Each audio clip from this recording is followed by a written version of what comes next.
And how does consent play into this at all, or can we understand anything about consent from this end? Like, does the female slave have to consent to that, or is it kind of like because she's owned and so therefore? In the classical thought, the understanding is that by virtue of the fact that she's owned, she does not have the right to consent. Or to withhold herself from her master.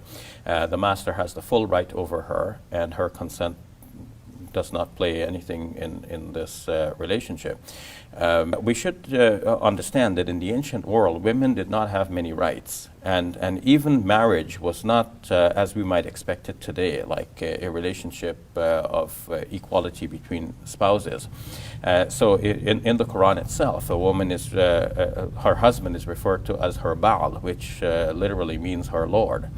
The interpreters thought of female slaves as having a secondary status, even below this, and that their consent did not matter in this relationship. They were fully owned, and the master had the right to all of the woman. In essence, generally in classical Islamic thought, it is taken for granted that a Muslim man can have up to 4 wives at once. And in addition to the 4 wives, he can have an unlimited number of concubines, which refer to women who are basically have slave status.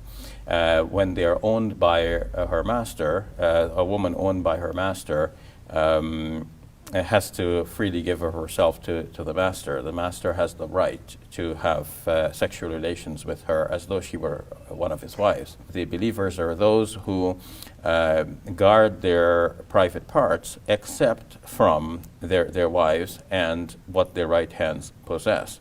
But curiously enough, while this is often interpreted to mean that a man could have sexual relations with his female slaves, it is never interpreted to mean that a woman could have sexual relations with her male slaves.